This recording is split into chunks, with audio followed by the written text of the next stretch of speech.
there are kaijus on Earth, and then there is Ultraman. We want to love this beautiful planet even more. Thank you, Ultraman Blazar.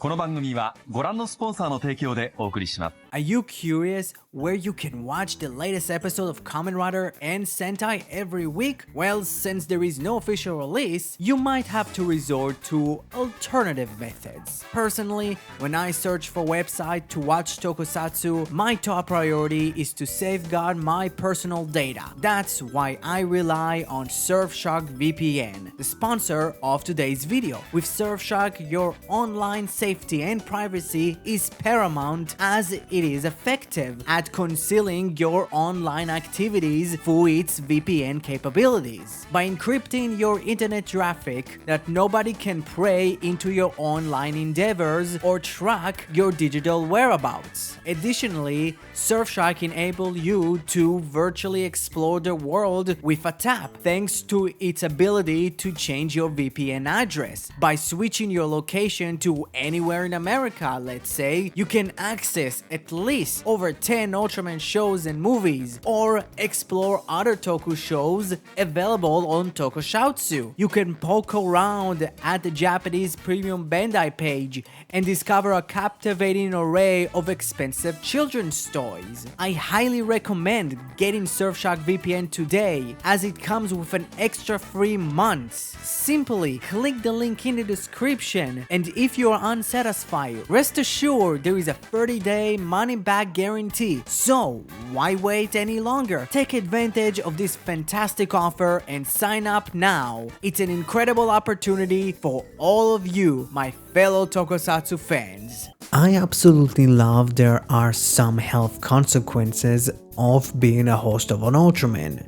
It would be interesting how it will evolve for pretty much the last 2 episodes of the show, when if or when Blazar is going to leave Gento's body. It would heal himself until Blazar would eventually return in the movie. But yeah, like, I feel like the beginning of the episode being very much focused on, hey, Gento isn't really doing that well, was an interesting kind of like beginning of, okay, we are reaching the end point. This is going to be a lot more important than what we actually think.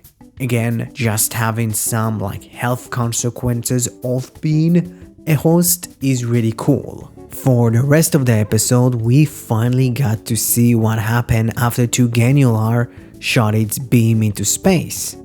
It hit Gabolga, while we discovered that, first of all, when Tuganular debuted in episode 3, he was actually meaning to shoot Gabolga, but also having now the idea that all of the waves hit the same path towards Earth, because there is an unidentified object that takes the same path that Gabolga and Bazanga took. This entire thing is amazing. I just love it. And it is really interesting that they do take the same path towards Earth. Almost there is something guiding them, almost like a radical destruction entity. Okay, I understand the radical destruction entity or any Gaia resemblance isn't going to be a part of the show. How much? It would be cool, but it is really interesting that they do take the same path. But I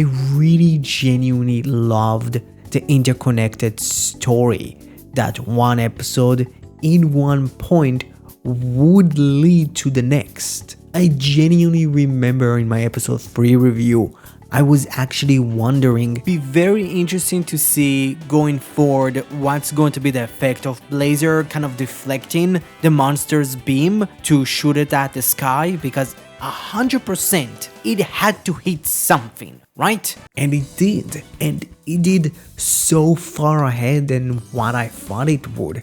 The idea that Teganular's beam actually hit Gabolga is really interesting. So it is going to be kind of interesting to see how much do we really know about like the waves and who really sends them. And also I love that the show actually gave us a full reason why the show is reusing Tugenular's suit, which it's a species that live on Earth that actually wants to eliminate all of the waves or the unidentified objects that actually wants to destroy Earth, which puts them in way more of the heroic side of the story, which is pretty interesting. Not uncommon in Ultraman, but it is really cool to see, specifically with the show putting the GGF pretty much being the villains of the story, or at least the not understanding the full picture villains, with the GGF fully thinking that the Genulars are the bad guys, full on, there is nothing more you can do, let's just send in the warheads. The GGF from time to time just makes it really hard to actually like them. It's like, for fuck's sake, you just send in warheads because what? I understand, but like, come on. It's really hard to root for the GGF, and Taguchi does it really well. And using some of Gaia's story beats with the kaijus wanting to live on Earth with humans is really good. And it's really great, and it's a thing that, yeah, I understand. Gaia isn't the first season that really did it, but it's the first season that really leaned into it, and it shows how much you can actually use some bits from older shows, but not really fully rely on them. Gosh, I'm still saying that Blazar's new gen Gaia, not only on production levels, how much I don't believe Subaraya and Bandai are spending as much money as Subaraya production was spending on Gaia, but if you really think about it, Blazar is Gaia, I'm just saying.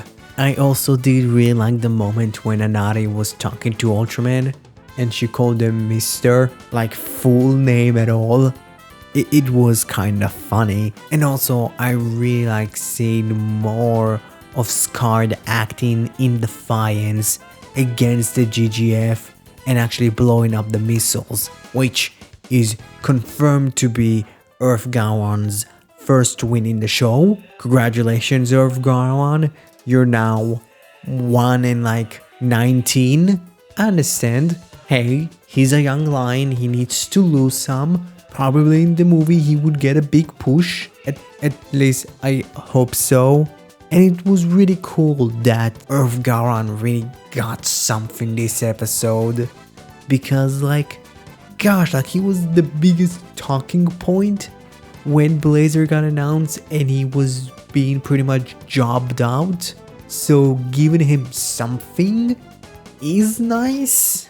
But now Retsuno is back and he's taking full accountabilities to what Scar did specifically in this episode, and it is going to be really interesting how he's going to kind of interact with Scar.